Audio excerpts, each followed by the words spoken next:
Welcome to Telugu education tips YouTube channel. Friends, వాళ్ళ వీడియోలో నేను మీతో డిస్కస్ చేయబోతున్న టాపిక్ ఏంటంటే ఏపీ ఐసెట్ 2025కి సంబంధించి ఎగ్జామ్లో మీకు వచ్చిన మార్క్స్కి మీకు వచ్చిన ర్యాంక్స్కి ఫీజు రింబర్స్మెంట్ రావడానికి ఏమైనా లింక్ అనేది ఉంటుందా, లేదంటే మనకు తక్కువ మార్క్స్ వస్తే మనకు ఫీజు రింబర్స్మెంట్ రాదా అన్న డౌట్ గురించి వీడియోలో అయితే తెలుసుకుందాం. సో వీడియో అనేది ఇంట్రెస్టింగ్గా యూస్ఫుల్గా ఉంటుంది.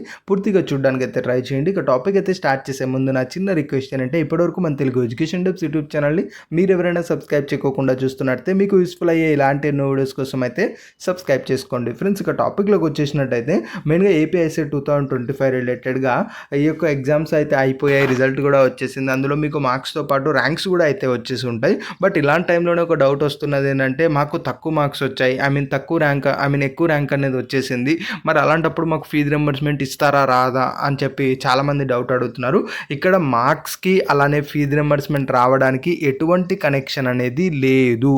సో మీకు ఎన్ని తక్కువ మార్క్స్ అన్నా రానివ్వండి, ఎంత ఎక్కువ ర్యాంక్ అన్నా రానివ్వండి, అల్టిమేట్గా మీకు ఏదైతే ఆ ర్యాంక్ అన్నది ఉందో ఆ మార్క్స్ ఏవైతే ఉన్నాయో అవి మీరు ఆప్ట్ చేసుకున్న వెబ్ ఆప్షన్స్లో ఆప్షన్స్ ఇచ్చి ఉంటారు కదా, ఆ పర్టికులర్ కాలేజ్లో మీకు సీట్ అనేది తెచ్చిపెడుతుందా లేదా అన్నది మాత్రమే మనం అయితే చూస్తాం.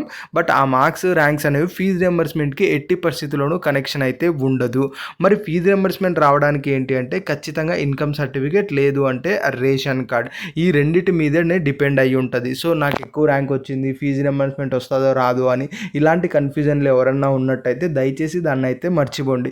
ఇక్కడ మీకు ఎంత ఎక్కువ ర్యాంక్ వచ్చినా కూడా అల్టిమేట్గా మీరు వెబ్ ఆప్షన్స్ ఏదైతే ఇస్తారో అందులో ఇచ్చేదాన్ని బట్టే మీకు సీట్ వస్తుందా లేదా అన్నది డిపెండ్ అయితే అయ్యి ఉంటుంది.